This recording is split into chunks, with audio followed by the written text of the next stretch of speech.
Au fil des ans, Alaska: The Last Frontier s'est révélée être l'une des séries de télé-réalité les plus captivantes jamais créées. L'émission ne s'est pas contentée de divertir, elle a transporté les téléspectateurs dans un monde où la survie, la famille et l'authenticité brute occupaient le devant de la scène. Sa force réside dans sa vérité. Tout y semblait réel, la lutte contre la nature, l'amour entre les membres d'une même famille et le profond respect pour la beauté sauvage de l'Alaska. Pourtant, au sein de la famille Kilcher, un homme se distingue, Hatz Kilcher. Si chaque membre a eu son moment de gloire, Hatz est devenu le favori des fans. Sa force, sa façon de raconter des histoires et son mode de vie sans filtre ont attiré les gens. Aujourd'hui, Hatz Kilcher fait à nouveau la une des journaux pour des raisons qui font parler de lui. Qu'a fait Hatz Kilcher pour que les médias sociaux soient en ébullition et que les fans soient rivés à leur écran? Le voyage d'Hatz a commencé avec Alaska: The Last Frontier, mais il ne s'est certainement pas arrêté là. L'émission a été plus qu'une plateforme pour lui. Elle a été un tournant qui a changé sa vie et celle de ceux qui l'entourent. Pour comprendre pourquoi nous devons faire un long voyage à travers la nature glacée et examiner ce qui a rendu Alaska: The Last Frontier si spécial. La série diffusée sur Discovery Channel a été diffusée pour la première fois le 29 décembre 2011 et a duré jusqu'au 13 novembre 2022. Pendant plus d'une décennie, elle a gagné l'amour et la loyauté de millions de personnes. À ses débuts, de nombreux critiques pensaient qu'elle ne durerait pas.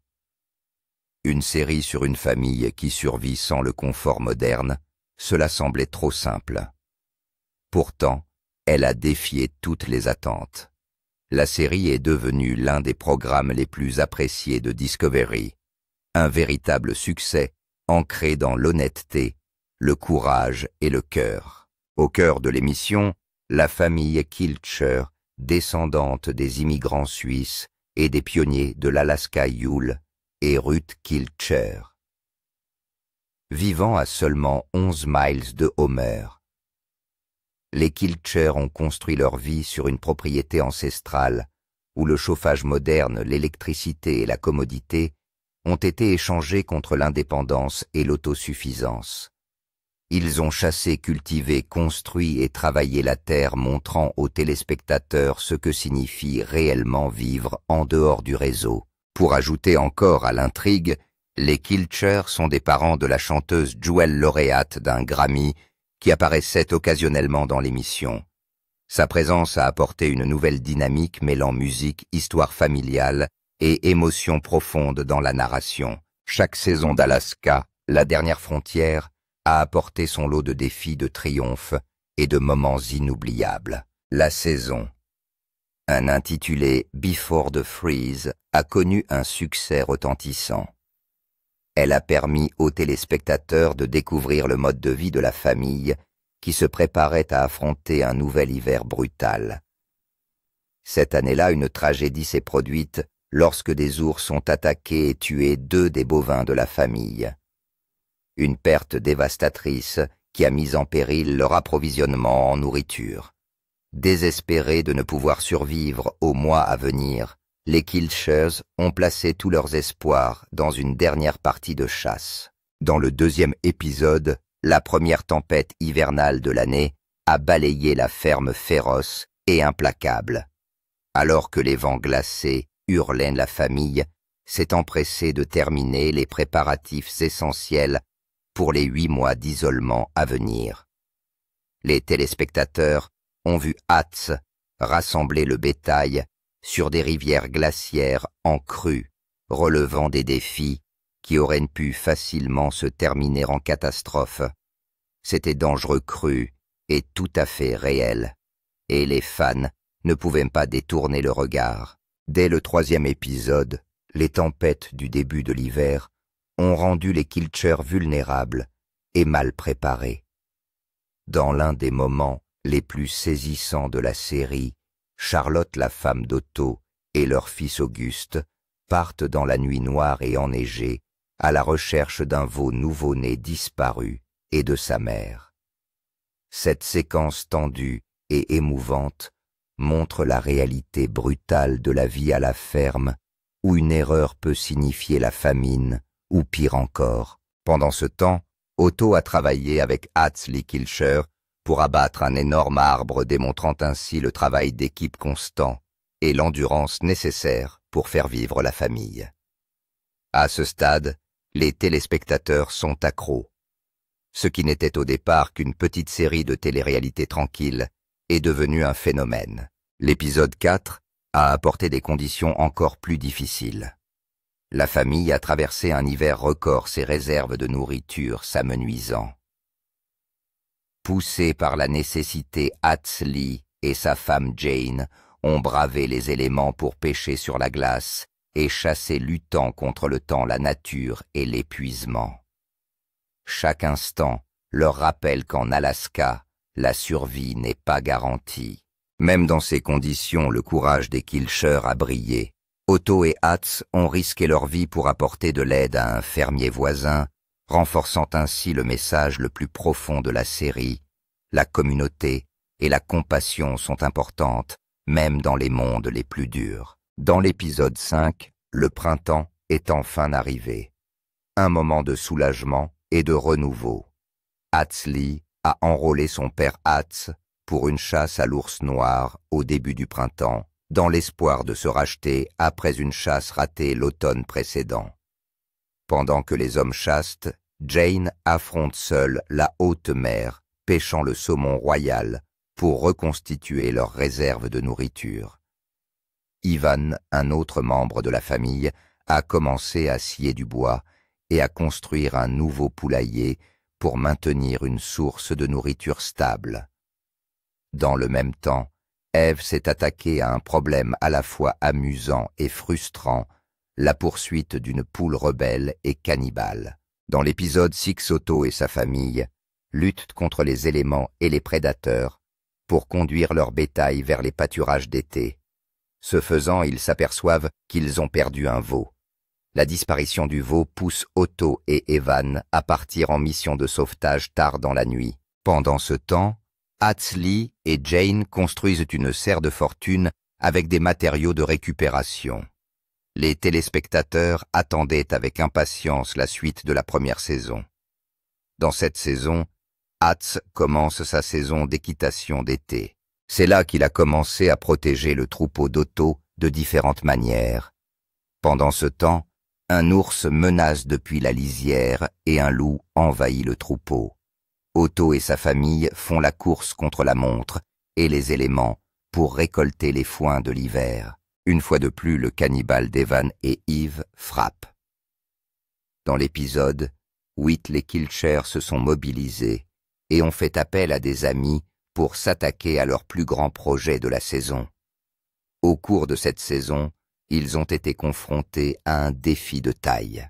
Ils avaient 48 heures pour construire une longue clôture pour le bétail et reconstruire une cabane. C'est ce qu'ils ont fait, ou bien ils ont regardé la marée traîtresse de la rivière, piéger leurs barges remplies d'équipements essentiels pendant un mois supplémentaire. L'été étant à moitié terminé, les Kilcher décident d'aller pêcher. Mais ce n'était pas pour s'amuser. Ils l'ont fait pour survivre.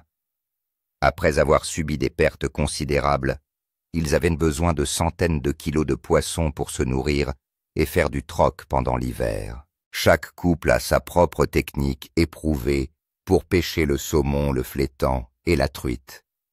La saison 2 a commencé à la fin de l'automne. À cette saison, la moitié du troupeau revient plus tôt des pâturages d'été et les Kilcher ramènent les autres à la maison en traversant des rivières glacées. La famille s'est peu à peu occupée des travaux de préparation de l'hiver, mais elle a tout de même pris le temps de faire un pique-nique gastronomique sur la plage. Pendant cette période, Otto Kilmer fait preuve de créativité pour battre le sol gelé lorsqu'il se rend compte qu'il doit déplacer les toilettes extérieures.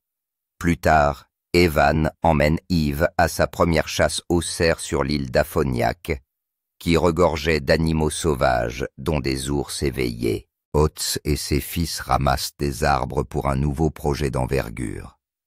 De son côté, Otto retire les piquants de porc épic du nez tendre d'un poulain. Le quota légal d'Evan étant atteint, c'est à Eve qu'il revient de ramener plus de viande de cerf de leur partie de chasse. Plus tard, elle s'est sentie en conflit avec l'abattage. Hatz et Otzli attrapent des lapins au collet. Pendant qu'ils faisaient cela, Jane a reçu une leçon de dépeçage de lapins. Petit à petit, les Kilcher ont traversé les derniers jours de l'automne, avant l'arrivée de l'hiver, préparant les cabanes de chasseurs et de bouviers, hivernant la ruche, triant la cave à légumes, embouteillant l'hydromel de framboise et créant un nouveau champ à l'aide d'une excavatrice et d'une barge.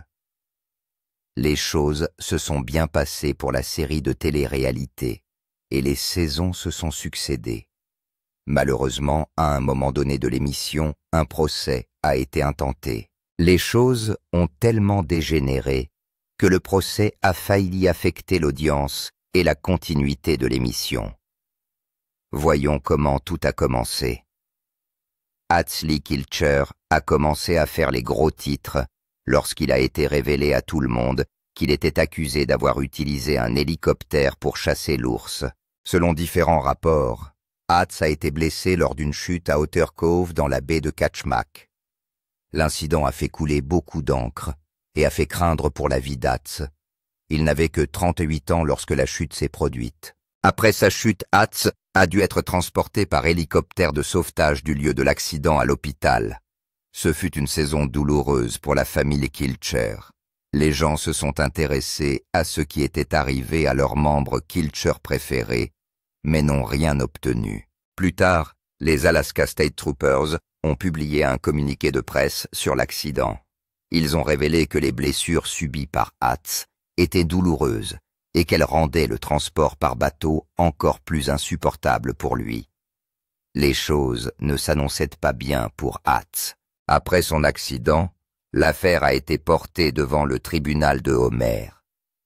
Devant le tribunal, les avocats d'Hatz et de sa femme les ont défendus et ont veillé à ce qu'ils plaident non coupables pour chaque chef d'accusation d'utilisation d'un hélicoptère pour chasser l'ours noir. Outre Hatz et sa femme, la société de production Wilma TV a également été inculpée. Comme le couple, la société de production a plaidé non coupable pour un chef d'accusation connexe, à savoir avoir facilité le transport de chasseurs par hélicoptère. Plusieurs journalistes se sont intéressés à l'affaire et ont commencé à chercher un scoop. D'après leur rapport, les accusations sont nées d'un épisode de la série. Dans cet épisode, Jane Kilcher était occupée à chasser un ours. Des mois plus tard, une plainte pénale a été déposée. Nick Torres, procureur adjoint du district de Kenai, a affirmé que les Kilcher et Wilma TV avaient violé les lois sur la chasse de l'Alaska qui interdisent l'utilisation d'hélicoptères pour chasser. Une fois la plainte déposée, des enquêtes ont été ouvertes. Petit à petit, je n'ai pas été mis au courant lorsque quelqu'un de la société de production a décidé de s'épancher. La personne a dit aux policiers qu'un hélicoptère avait été utilisé pour la chasse à l'ours noir. Megan Peters, porte-parole de la police, a révélé qu'après avoir reçu l'information, les policiers ont contacté la compagnie d'hélicoptères impliquée et ont vérifié ces dossiers. Elle a précisé que la société n'avait pas été informée de l'existence d'une partie de chasse. Cette information leur a fait croire que la société de production était innocente et ils ont décidé de ne pas donner suite à l'incident. Pour cette raison, Hatz et sa femme ont été tenus pour responsables. Toutefois, en raison de l'accident d'Hatz, la juge Margaret Murphy du tribunal de district de Homer a renoncé à la règle selon laquelle les Kilcher devaient comparaître en personne lors de leur mise en accusation. En outre, leur avocat d'Anchorage, Patrick Burke, a comparu par téléphone et a informé le tribunal de l'accident. Après avoir pris connaissance des blessures d'Hatz, le juge a également ordonné la libération des Kilcher sans caution et sur leur propre engagement. Toutefois, le juge n'était pas convaincu de l'innocence de Wilma TV. Par conséquent, Murphy n'a pas fixé de conditions de libération pour les Kilchers. Je ne sais pas si j'ai déjà eu une affaire criminelle avec une entreprise accusée, a-t-elle déclaré. Le procès a mis la famille à rude épreuve. Ils ont dû gérer les difficultés de leur famille à survivre sur la propriété familiale et les problèmes juridiques d'Hatz. C'était aussi une période délicate pour eux. Malgré les tentatives du journaliste pour faire parler Hatz et sa femme, ils ont refusé. Jane Kilcher n'a pas répondu à une demande de commentaire laissée sur son téléphone portable. En revanche, Otto Kilcher, l'oncle d'Hatsley, a répondu à un appel. Il a toutefois fait savoir au public que les Kilcher ne pouvaient pas faire de commentaires en raison de ce qu'il a appelé le journalisme tabloïd du Homer News et de l'Alaska Dispatch. Le procès s'est poursuivi et l'attention s'est portée sur la société de production dont différents secrets ont été révélés. Lors de son procès, Wilma TV d'Encino, Californie, a plaidé coupable d'un chef d'accusation modifié, à savoir l'utilisation d'une méthode illégale pour prendre ou tenter de prendre du gibier. Selon la loi de l'Alaska, l'utilisation d'un hélicoptère de quelque manière que ce soit pour chasser est illégale et justifie des sanctions. Après que Wilma TV a plaidé coupable, Margaret Murphy lui a infligé une amende de 17 500 $ pour cette infraction. Elle a toutefois abandonné les poursuites contre Hatz et sa femme. Dans le cadre de ce non-lieu, Hatz et Jane ont accepté de témoigner contre Wilma TV si nécessaire. L'avocat de Jane, Kevin Fitzgerald, l'a fait savoir à tout le monde. Il a livré des secrets sur Wilma TV dans une déclaration sous serment déposée en octobre par Trent Schwielkowski, agent de la police de la faune de l'Alaska. Et selon Trent, un homme de Homer engagé par Wilma TV pour travailler comme infirmier sur le tournage a déposé une plainte pour violation des règles de chasse. La plainte a été déposée en septembre 2014, mais personne n'était au courant. Trent a également révélé que l'infirmier lui avait dit qu'un producteur de la chaîne de télévision Wilma l'avait averti de ne pas dire à la compagnie d'hélicoptères chargée du tournage qu'il y aurait de la chasse, mais il n'a pas pu se lancer dans le projet et a décidé de les dénoncer. En raison de cette plainte, Trent a continué à regarder et à observer l'émission. Lorsqu'il a vu l'épisode Fall Bear Fall en janvier 2015, il a vu les Kilcher tirer sur un ours noir. Après avoir regardé l'épisode, il a contacté la compagnie d'hélicoptères. Celle-ci a confirmé avoir transporté les Kilcher et l'équipe de production jusqu'au lac Bradley, mais a déclaré qu'elle n'était pas au courant d'un projet de chasse. Il a poursuivi son enquête et a contacté 2 producteurs de la chaîne de télévision Wilma. Après avoir parlé avec eux, ils lui ont dit qu'ils avaient utilisé un hydravion pour chasser dans un épisode précédent et qu'ils pensaient que l'utilisation d'un hélicoptère était la même chose et ne posait pas de problème. Lorsque Trent a finalement interrogé les Kilcher, il a déclaré que le couple lui avait dit avoir réalisé l'épisode sous pression. Les producteurs étaient sur les dents pour obtenir un ours. Hatsley Kilcher a dit aux producteurs qu'il était illégal de se rendre en hélicoptère. Ils lui ont dit qu'il n'avait qu'à y aller et que tout se passerait bien, a écrit Trent dans sa déclaration sous serment. Par ailleurs, l'avocat de Jane l'a défendue et a révélé au tribunal qu'elle n'avait commis aucun crime. L'accusation portée contre eux concernait la capture d'un ours noir, a-t-il déclaré. Un ours noir n'a jamais été capturé. Selon M. Fitzgerald, l'épisode était censé montrer les tueurs à l'affût d'un animal. Bien qu'ils aient vu un animal, il n'y a pas eu de tentative de s'emparer de cet animal en particulier, a déclaré M. Fitzgerald. Parfois même la télé-réalité ne correspond pas à la réalité. Cette série d'enquêtes a permis de blanchir les noms d'Hatz et de Jane qui ont retrouvé leur vie d'avant. Hatsley Kilcher. Hatsley Kilcher n'était pas seulement un visage de la dernière frontière, mais aussi un homme que tous aimaient et chérissaient beaucoup. Né le 2 septembre 1947 Attila Kuno Hatz-Kilscher est un chanteur et auteur-compositeur américain. Il est également le fils aîné de Led Kilcher et de Ruth Weber. Au fil des ans, la présence d'Hatz dans l'émission a fait l'objet de nombreux commentaires. Il a été l'un de ceux qui ont fait de l'émission la plus regardée par tous. Cependant, le fait de savoir qu'Hatz n'est pas arrivé au sommet si facilement vous surprendra. Il a dû emprunter différents chemins avant de se retrouver en Alaska à la dernière frontière. Le père d'Hatz Kilcher a quitté la Suisse pour l'Alaska peu après sa naissance. Son père était instituteur et prenait plaisir à parler différentes langues. Lorsque Hatz est arrivé, son père parlait couramment 12 langues. Il a également participé à la rédaction de la charte de l'État de l'Alaska en tant que membre du Sénat de l'État. Son père était aimé et respecté de tous. Les gens le respectent davantage pour ses capacités et ses prouesses intellectuelles. La mère d'Hatz, quant à elle, était très intéressée par la musique. Elle aspirait à devenir chanteuse d'opéra. Cependant, elle est devenue l'une des premières femmes journalistes en Alaska. Elle a écrit une chronique sur l'agriculture familiale pour le Anchorage Daily. Avec des parents comme ceux-là, tout le monde n'attendait rien d'autre que la grandeur d'Hatz. Il était le 4e d'une fratrie de 8 enfants et le fils aîné. Ses frères et sœurs comprennent son frère Otto, qui a également joué dans la série télévisée. Il a également 6 sœurs, Worthia Hepp, Faye, Graham, Katkin, Kilcher Burton, Stella Vera, Kilcher Mossy Kilcher et Sunrise Sjoberg. Leurs parents accordaient une grande importance à l'éducation et n'ont pas perdu de temps pour leur en donner une. Cependant, il y a des limites.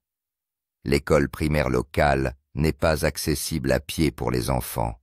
C'est la raison pour laquelle leur mère leur a donné des cours à domicile jusqu'à l'adolescence. Ils les ont vus grandir ensemble et Hatz a montré des signes importants de grandeur. Lorsqu'il est arrivé au lycée, il s'est mis à faire du sport. Il était un athlète pratiquant le ski, le basketball, la lutte et le cross-country. Son nom résonnait sur toutes les lèvres. Élevé dans la religion mormone, il a ensuite fréquenté l'université Brigham Young. Les gens l'ont vu grandir et s'attendaient à ce qu'il devienne un érudit comme son père. Malheureusement, la vie a eu d'autres projets pour lui. En 1967, il est appelé sous les drapeaux pour la guerre du Vietnam.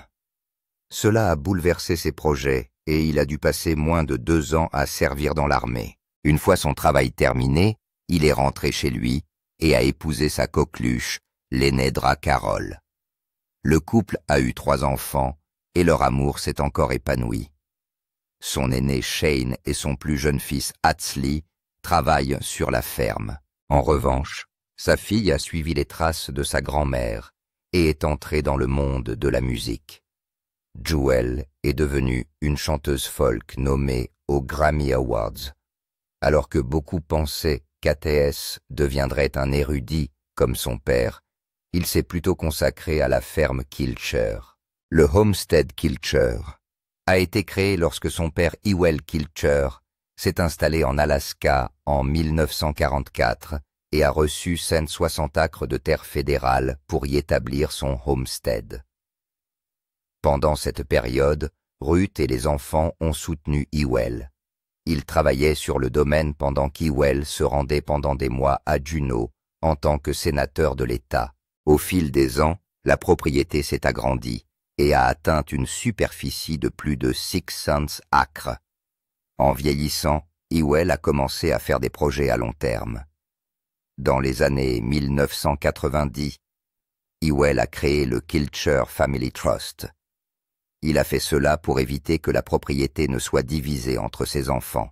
Il a veillé à ce que la propriété reste intacte pour que les générations futures de Kilcher puissent travailler la terre qu'il aimait. Les 8 frères et sœurs Kilcher sont propriétaires de la propriété. La famille propose souvent des visites gratuites de la propriété. Au fil des visites, ce qui était une cabane originale a été transformé en musée. On y trouve de vieux outils utilisés pour l'agriculture. Au cours de la visite, Ils ont parlé de leur enfance dans la ferme. Grâce à son homestead et à son implication dans Alaska, The Last Frontier, Hatz est devenu une célébrité en Alaska. Sa notoriété s'est encore accrue lorsqu'il a décidé d'entrer dans le monde de la musique. Il écrit et chante ses propres chansons sur ses expériences de vie. En outre, Hatz était également connu pour son jodel. Lui et sa fille, Jewel Kilcher, ont passé une grande partie de leur jeunesse à voyager dans l'État de l'Alaska, à interpréter ses chansons et à jodeler ensemble. Après une longue période, Hatz Kilcher a publié en 2018 ses mémoires pleines d'histoire intitulées Son of a Midnight Land, à mémoire une story. Fils d'un pays de minuit des mémoires en histoire. Dans ses mémoires, il raconte son enfance dans la ferme familiale, les défis qu'il a dû relever et sa vie en tant que travailleur social. Hatz n'a pas manqué de parler de sa participation à la guerre du Vietnam. Il a pu exposer les nombreuses colères de son père que personne ne connaissait. Les mémoires ont révélé de nombreux secrets sur ce qui a fait d'Hatz l'homme qu'il est aujourd'hui. Voyons cela de plus près. Dans ses mémoires, Hatz a révélé de nombreux secrets sur sa vie avec son père qui ont choqué tout le monde. Il a également raconté que leur enfance n'était pas parfaite, ni aussi classe que beaucoup le pensaient, mais qu'elle était tout de même amusante. Selon le livre, les enfants Kilcher ont été élevés sur la ferme familiale. Ils apprenaient à jardiner, à pêcher, à transporter le charbon et l'eau, et à dépecer les animaux. C'était intéressant et amusant pour eux. Grandir leur a également appris à se débrouiller avec ce qu'ils avaient ou pouvaient faire.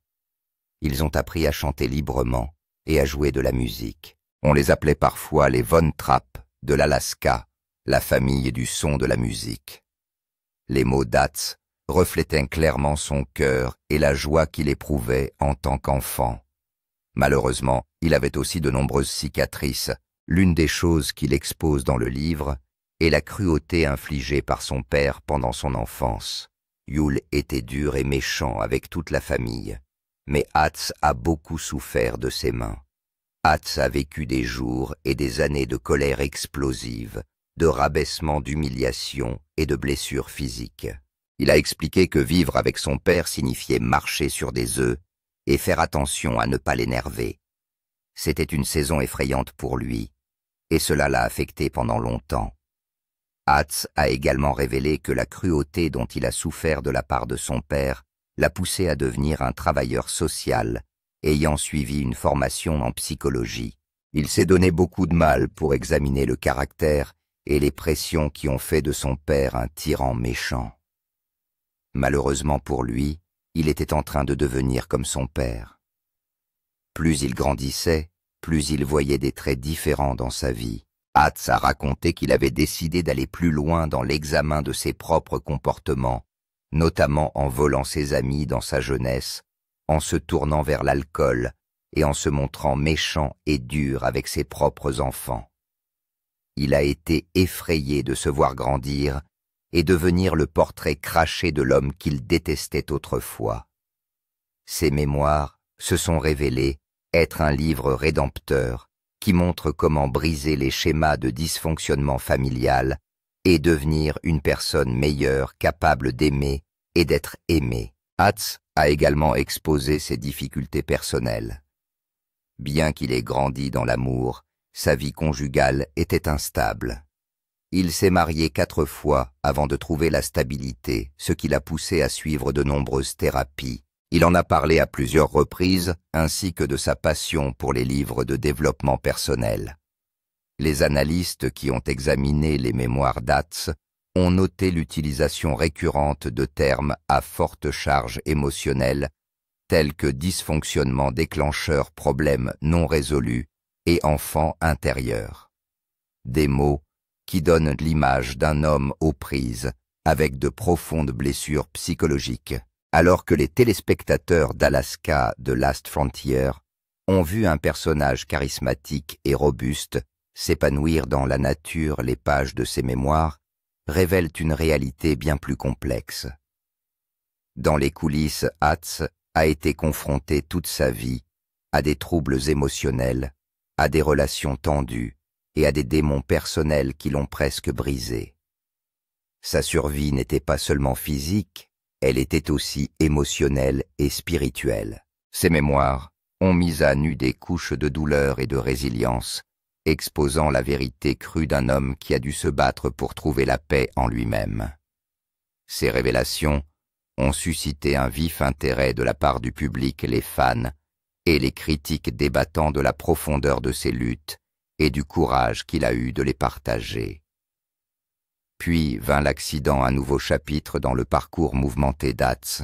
Il ne s'agissait pas seulement d'un revers physique, mais aussi d'un événement qui a relancé les conversations sur sa vulnérabilité et sur les effets néfastes de son mode de vie. À mesure que la nouvelle de l'incident s'est répandue, de nombreuses personnes ont revu ses mémoires avec un regard neuf, faisant le lien entre les traumatismes passés et les défis actuels. À travers tout cela, Hatz a continué à incarner une force tranquille, rappelant à tous que la guérison n'est jamais linéaire et que la survie a souvent un coût émotionnel élevé. L'accident. Hatz Kilcher est connu pour provoquer de temps à autre des sensations incroyables. Cependant, son nom a rapidement fait la une des journaux lorsque sa vie a été menacée. Lors d'une randonnée avec un ami à Otter Cove, près de Homer en Alaska en juin 2015, Hatz est tombé d'une falaise et a subi d'importantes blessures, notamment un bras cassé, une épaule cassée, une cheville cassée, une hanche cassée, des côtes écrasées et 2 poumons perforés. L'accident a été une nouvelle déchirante pour leurs fans. Dans un communiqué de presse publié sur Facebook, Jane, l'épouse de Kilcher, a écrit que le chemin de la guérison d'Hatz serait long et semé d'embûches, et que la famille appréciait les bonnes pensées de chacun en cette période difficile. Jane a essayé de rester calme et forte, mais ses émotions l'ont trahie. Elle n'a manifestement pas apprécié de voir son mari bien-aimé brisé et anéanti. Après avoir repris connaissance, Hatz Kilcher s'est rendu sur les médias sociaux pour discuter de l'incident et apaiser les craintes de nombreuses personnes. Sur Instagram, il a écrit « Pour moi, mon rétablissement est lent mais régulier. Mais les médecins disent que je me rétablis rapidement tout en travaillant dur avec mon kinésithérapeute et en ayant hâte de courir et de sauter à nouveau des arbres et du haut des montagnes un jour. » Plus tard, un clip de Discovery Channel montre le moment où Jane a découvert la chute de son mari. Dans le clip, elle raconte que tout s'est passé au milieu de la nuit. Elle a reçu l'appel de détresse et a pris peur. Après l'appel, elle a appris qu'alors qu'Hatz et son ami Mike faisaient de la randonnée, la nuit commençait à tomber. Hatz a fait un faux pas et a dégringolé au bord d'une falaise. Jane explique qu'heureusement Mike avait un téléphone satellite avec lui. Les secours sont arrivés en hélicoptère et l'hélicoptère a sorti Hatz de là. 1 an après l'accident, Hatz s'est rendu sur Instagram pour informer ses fans de ses progrès. Il a écrit « Il y a 1 an aujourd'hui, j'ai été humilié par la gravité, la peur et l'amitié. Le rétablissement a été difficile, mais je ne peux pas me plaindre de tout. J'ai toujours ma santé, ma famille et mes amis, ce qui est une bénédiction. Merci à tous pour votre soutien et vos bons vœux. Les choses sont différentes aujourd'hui, bien sûr, mais dans l'ensemble, je vais bien. » Peu de temps après, il a été révélé qu'Hatz s'est mis en colère contre le centre de villégiature et a décidé de les poursuivre en justice pour la chute. Cela a également été rapporté dans un article de 2017 de The Blast. Il a exigé $100 000, affirmant que l'Otter Cove Resort était en faute pour ne pas l'avoir averti de la falaise qu'il parcourait et qu'il n'était pas suffisamment surveillé, et ou averti du bord précipité soudain de la chute de terre. Selon les rapports de The Blast, le centre de villégiature a répondu à l'action en justice en niant toute responsabilité. Il a affirmé qu'Ath s'était blessé en raison de sa propre négligence. L'affaire a fait l'objet de nombreux échanges, mais n'a pas été rendue publique. La vie d'Ath n'était pas la seule à être menacée dans l'émission. La vie d'Otto Kilcher a également été menacée. Dans l'un des épisodes, Otto voyageait dans une tempête de neige en hiver, lorsqu'une vache l'a piétiné. La vache a perforé ses poumons, lui a cassé les côtes et l'a blessé au bras. Son épaule a été fracturée, ce qui l'a laissé avec d'autres blessures diverses, rendant son état général si critique que sa femme n'a même pas pu lui rendre visite à l'hôpital. Le parcours d'Otto à travers la douleur et la guérison a été tout à fait extraordinaire. L'accident l'a laissé dans un inconfort atroce et pendant longtemps, il n'a eu d'autre choix que de l'endurer. Chaque jour apportait de nouveaux défis, son corps était meurtri et les interventions chirurgicales étaient incessantes. Une complication en entraînant une autre, il s'est rapidement retrouvé aux prises avec un grave caillot sanguin qui menaçait de faire dérailler encore plus ses progrès. Pourtant, malgré tout, Otto s'est accroché. À l'hôpital entouré de machines et d'incertitudes, il a choisi l'optimisme. Son rétablissement a été lent, épuisant et parfois décourageant, mais il est resté déterminé à reprendre sa vie en main. Les traitements ont fini par porter leurs fruits et son corps a réagi non sans laisser des cicatrices et des séquelles. Certaines parties de lui ne seraient plus jamais les mêmes, mais il était en vie ce qui comptait le plus. Au fil des semaines, Otto a repris des forces. Il a commencé à bouger, puis à marcher, et finalement il est retourné dans les champs qu'il aimait. Dans un moment réconfortant, il a posté une vidéo sur Instagram au volant de son tracteur, le soleil jetant une lumière dorée sur les cultures. Sous le clip, il a écrit simplement « À la saison des récoltes ». C'était plus qu'une légende, c'était un triomphe tranquille, un symbole de résilience et un rappel que la vie peut refleurir même après les tempêtes les plus sombres. Que pensez-vous de la vie d'Otto Kilcher? Êtes-vous surpris par les nombreux défis qu'il a dû relever? Pensez-vous qu'il méritait tout ce qui lui est arrivé? Faites-nous part de vos réflexions dans les commentaires.